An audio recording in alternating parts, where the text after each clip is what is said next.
Rafale सौदा मामले में नजरसानी की अर्जी पर सुप्रीम कोर्ट आज फैसला सुनाएगा। पिछले साल दिसंबर में इस मामले में हुई मुबैना बेज़ाब्तगियों की जांच कोर्ट की निगरानी में कराने की अर्जियों को सुप्रीम कोर्ट खारिज कर चुका है। अदालत ने अपने फैसले में कहा था कि सौदे में फैसला लेने के अमल में किसी किस्म के शुकूक और शुबहात की गुंजाइश नहीं। अदालत ने मजीद कहा था कि तैयारों की कीमतों के तयन का मामला उसके दायरे इख्तियार में नहीं है।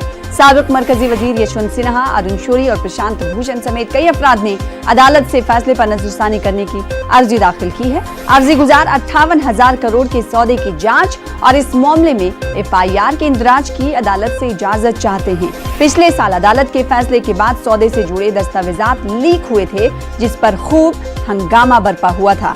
इन दस्तावेजात की बुनियाद पर ही अदालत में नजरसानी की अर्जियां दाखिल की गई थी। तो ग्राफिक्स के जरिए हम आपको बताने की कोशिश करते हैं कि रफाल मामला आखिर क्या है। और गुज़िश्ता साल हमने देखा था कि अपोजिशन पार्टियों की तरफ से इस मामले पर सड़कों पर एहतजाज भी दर्ज किया गया था। तो नजरसानी की अर्जियों पर आज फैसला आने वाला है। सुप्रीम दिन है रफाल मामले को लेकर। आज देखना ही होगा कि अदालत नजरसानी की अर्जी पर क्या कुछ फैसला सुनाता है।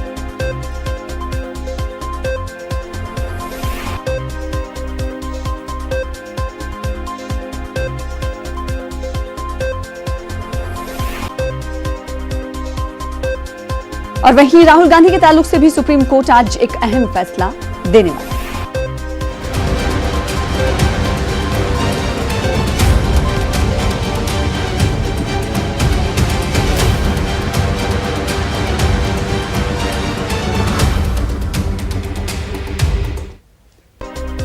रफाल पर सुप्रीम कोर्ट के फैसले की गलत तशरीह करने के मामले में राहुल गांधी के खिलाफ दाखिल की गई तौहीन अदालत की अर्जी पर आज अदालत उज़्मा फैसला सुनाएगी। ख्याल रहे कि सुप्रीम कोर्ट के फैसले के बाद राहुल गांधी ने चौकीदार चोर है का नारा बुलंद किया था, जिस पर मीनाक्षी लेखी ने राहुल गांधी पर अदालत के फैसले की गलत तशरीह करने का इल्जाम लगाया था।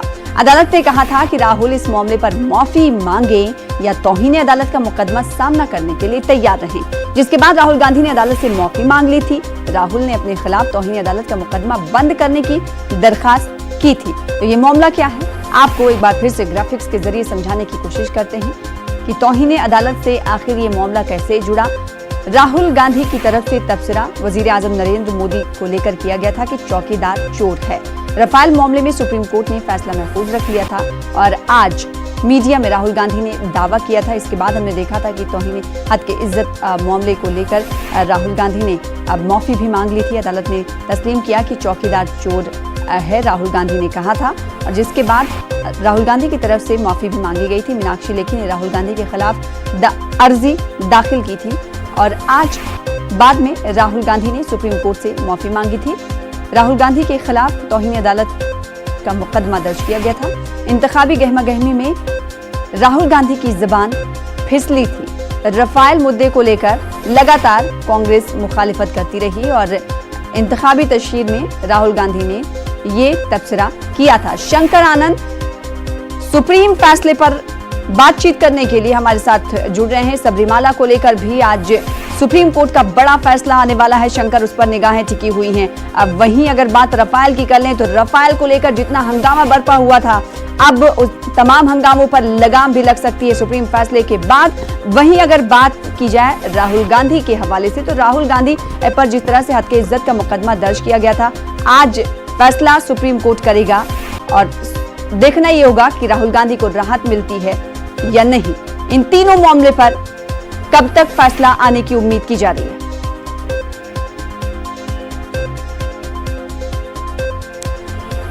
देखिए सना, आज जो है तकरीबन 10:30 बजे के लगभग में इस मामले पर फैसला आ सकता है और इस मामले में जो चीफ जस्टिस रंजन गोगोई की बेंच है, आज वो इस मामले पर फैसला सुनाने वाली है।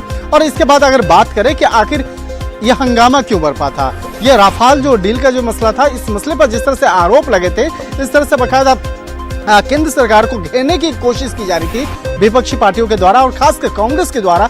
तो इस मामले पर जो आरोप लगाए गए थे कि राफेल का जो डील कराने वाली कंपनी और जिस कंपनी को इस मामले का टेंडर दिया गया है, तो उस कंपनी पर जिस तरह से आरोप लगे थे, इसको लेकर काफी बवाल हुआ था और इस मामले को लेकर कई आरोप लगे थे। और इसके साथ ही जो राफेल का जो कीमत है उसकी कीमत में भी जिस तरह से बाकायदा वो ध्यान में रखते हुए आरोप लगाए गए थे, तो आज उस मामले पर एक अंतिम फैसला आएगा जो बाकायदा सुप्रीम कोर्ट इस मामले पर तय करेगा कि उस मामले पर जो आरोप तय किए गए थे, आरोप लगाए गए थे, वो सही थे या गलत थे। इसके साथ ही इस मामले की सुनवाई के दौरान जिस तरह से कोर्ट के सेंटेंस को बाकायदा गलत तरीके से राहुल गांधी के द्वारा बयान किया गया और मीडिया में कई तरह की जो बयान दिए गए, तो उसको भी लेकर बीजेपी की सांसद मीनाक्षी लेखी ने भी एक याचिका दायर की थी और उस याचिका में बाकायदा कहा गया था कि इस मामले में सुप्रीम कोर्ट की का ये अवमानना का मामला बनता है, कोर्ट का अवमानना का मामला बनता है। तो इस मामले पर भी बाकायदा जो याचिका दायर की गई थी, इस मामले पर भी आज फैसला आ सकता है। तो निश्चित तौर पे आज राजनीतिक गलियारों में इस मामले पर नजर रहेगी। और अगर दूसरे मामले की बात करें तो एक और बड़ा मामला है, वो है सबरीवाला मंदिर का मामला।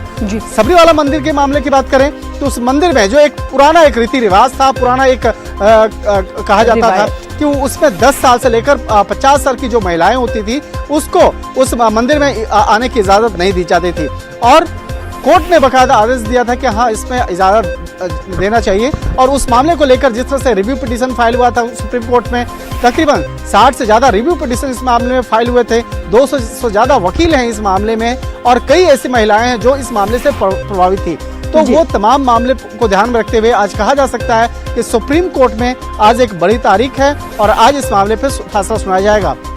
एक और महत्वपूर्ण चीज मैं आपको बताना चाहूंगा सना कि जिस तरह से बाकायदा आज चीफ जस्टिस रंजन गोगोई की बेंच आज इस मामले में फैसला सुनाने वाली है। रंजन गोगोई 17 नवंबर को रिटायर भी हो रहे हैं अपने पद से, तो अब उनके रिटायरमेंट के पहले उनको फेयरवेल की जो तैयारियां हैं वो भी चल रही हैं। और इस वक्त में मैं आपको दिखाना चाहूंगा, मेरे वीडियो जर्नलिस्ट अंकित जैन आपको दिखाएंगे कि किस तरह से सुप्रीम कोर्ट में उनके रिटायरमेंट से पहले फेयरवेल की जो तैयारियां हैं वो चल रही हैं। यहाँ पर चेयर जो है आप देख सकते हैं, सोफा देख सकते हैं और ये सुप्रीम कोर्ट के लॉन में बाकायदा वो तैयारियां चल रही हैं जो चीफ जस्टिस ऑफ इंडिया के रिटायरमेंट से पहले उनके फेयरवेल की जो तैयारियां हैं। तो एक तरह से कहा जा सकता है कि सुप्रीम कोर्ट में के जो चीफ जस्टिस है रंजन गोगोई, बाकायदा उनके रिटायर होने के पहले, उनके सेवानिवृत्त होने से पहले वो तमाम तैयारियां चल रही हैं। तो वहीं दूसरी तरफ कोर्ट के अंदर में अब फैसला देने की तैयारी चल रही है।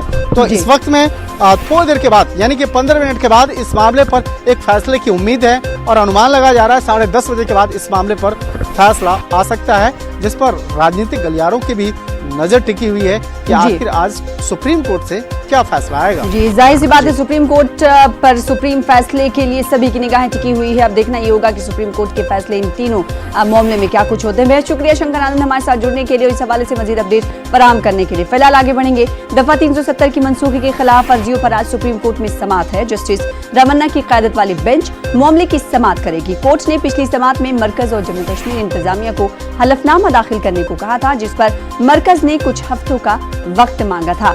आपको बता दें कि जम्मू कश्मीर से 5 अगस्त को दफा 370 हटाया गया था, जिसके बाद से वहां बंदिशें आयद है।